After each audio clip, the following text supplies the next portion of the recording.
Merhaba arkadaşlar. Bugün de size şöyle polyester ipten çanta sapı nasıl yapılır onu anlatacağım. Bu yalnız tığla örülen bir çanta sapı olacak. Bunu çeşitli amaçlarla da kullanabilirsiniz. Şu şekilde başlıyorum. Önce şu kancamın şu düz kısmına ilmek atmakla işe başlıyorum. Şöyle yapıyoruz arkadaşlar. Tırnağı şuradan geçiriyorum. Önce şu kalın tığla yapayım, yakalayayım. Sonra ince tığıma geçerim. Şimdi şunu şuradan yakaladım ve çektim. Bakın. Şöyle. Ve bir ilmek attım. Şuraya sıkıştırdım. Görüyor musunuz? Şimdi şöyle başa getirdim. Şimdi bir tane daha buradan giriyorum. İpi yakalıyorum. Çekiyorum. Ve ilmeğimi atıyorum. 2 ilmek oldu. Bakın. Şimdi 3. ilmeğimi alacağım. Yine içine sokuyorum. Yakalıyorum ve çekiyorum. İpi. Şimdi şöyle çekelim. Arada sıkıştırma. Bu 3. ilmeğim oldu. Şimdi arkadaşlar ilmek sayım şurada kaç tane gelirse o kadar yapacağız. Şimdi şöyle bir tane daha alırız. Yakaladım ve çektim. Şunu düzeltiyoruz. Ve bunu da şöyle bir atıyoruz. Bakın. Burada tam 4 tane ilmeğim oldu. Aslında buraya bir 5 tane ilmek olur arkadaşlar. 5 ilmek olur. Yine giriyorum. Yakaladım ve çektim. Şöyle çektim ve ilmeğimi atıyorum. Bakın. Bakın burada tam arkadaşlar 5 tane ilmek oldu. 2, 4, 5 tane ilmek oldu. Bunu sonra içine yedireceğim. Şimdi tığımın başına ipimi doladım ve buradan hepsinden aynı anda çektim. Aynı anda hepsinden çektim. Bakın. Görüyor musunuz? Şimdi şöyle tutuyorum. Arayı açıyorum. Şu hareket edeni çekeceğim, alacağım arkadaşlar. Arayı açıyorum şöyle. Bakın. Bundan şu hareket edeni yani şunu yakaladım, çektim. 2 oldu. Şimdi şuradaki boşluğu açıyorum, arayı. Buradan bir tane daha giriyorum. Etti 3 ilmek. Bakın. Şunu yakalıyorum arkadaşlar aradan. Açıyorum arayı. Bir tane daha yakalıyorum. Şöyle. 2, 4 ilmek oldu. Son ilmeğimi alıyorum. Şu arayı açıyorum. Şöyle elimde. Şu tığımı elimin ucuna ipimi doluyorum. Arayı açıyorum. Bakın. Görüyor musunuz? Arayı açtım. Ve bir tane daha çektim. Bakın. Şimdi yine aynen 2, 4, 5 tane oldu. Şimdi arkadaşlar şöyle yapıyorum. Yine aynı şekilde tığımın üstüne ipimi doluyorum ve tek tek bunların içinden tek tek de geçebilirsiniz. Şöyle bütün olarak da geçebilirsiniz. Bakın. Gördünüz mü? Şimdi ben şu ince tığımı alayım. Bu daha kolay girer içine. Evet. Şimdi ipi gevşetiyorum. Bakın. Şu hareket edeni alacağım tığın üstüne. Çünkü bakın burada 2 tane ip var. Bir alttan gelen ip var, bir üstten gelen ip var. Şu tekini Yani parmağımın üstünde dolanmış olan ipi alıyorum. Bakın şunu.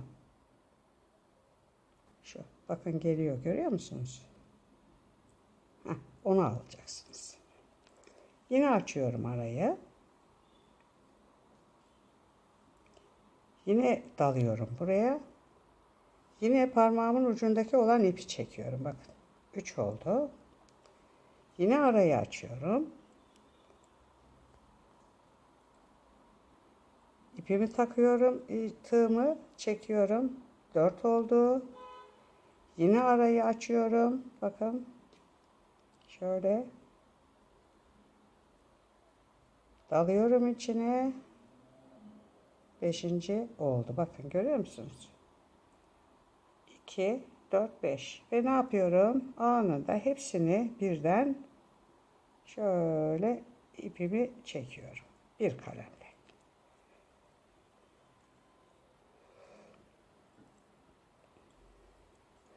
Bir kere daha yapayım. Bakın. Şöyle. Şimdi arayı açıyorum. Yakalıyorum. Bakın yakaladığım ip şu parmağımın üstündeki ip. Görüyor musunuz? Şu. Bakın. Geliyor. Görüyor musunuz? Bakın arkadaşlar.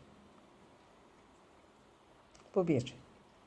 Şimdi ikinciyi açıyorum. İkinciyi taktım. Üçüncüyü bakın aynı şekilde yakaladım ve çektim. 3. Dördüncüyü açıyorum arayı ve çekiyoruz. Bakın 4 oldu. Şimdi son ilmeğimi alıyorum. Şöyle açıyorum arayı. Şöyle yakalıyorum. Tamam. 5 tane oldu. Görüyor musunuz? Bakın. Şöyle. Ve hepsini birden şöyle bir kalemle çekiyorum. Evet. Bu şekilde arkadaşlar şöyle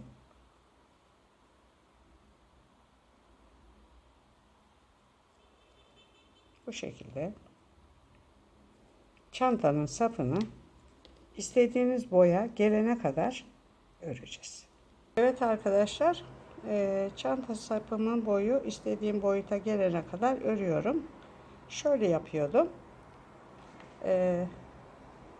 Tığımın şu iki ilmeğin arasından sokuyorum ve şu parmağıma bağlı olan şu ipimi çekiyorum. Bakın. Birinciyi çektim. Şimdi ondan sonraki iki ilmeğin arasına giriyorum. Bakın gördüğünüz gibi. Ve yine bunu çekiyorum. Etti 3 ilmek. Ondan sonraki iki ilmeğin arasına giriyorum. Dördüncü ilmeği çektim. Sonrakinin arasına giriyorum. Ve 5. ilmeğimi çektim. En son ilmeğimi çektim. Tığımın ucuna ipimi doluyorum. Ve ilk ilmeğin içinden geçiyorum. Ve sırayla hepsinden aynı şekilde ama üstüne ip dolamadan direkt geçiyoruz. Bu şekilde. Şöyle oluyor. Bir daha yapayım. Tığıma doladım. Aynı şekilde şöyle ilk iki ilmeğin içine girdim. Bakın şununla şunun arasına girdim. Parmağıma dolanmış olanı tığımın üstüne alıyorum. Bak aldım. Şunu alıyorum bakın görüyor musunuz? Çektiğim zaman gidiyor. Sonra iki ilmeğin arasına giriyorum. Ve buradan yine hareket eden parmağımın üstündeki ipi çektim. Sonra ondan sonrakinin içine girdim. Yine çektim. 4 oldu.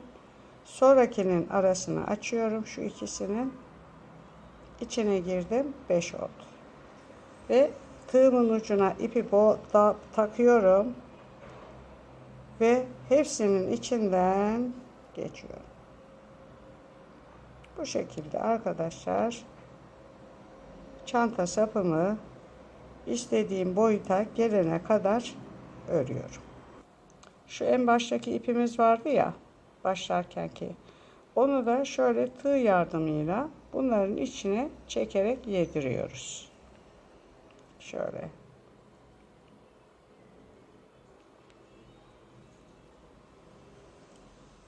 Sonra bunu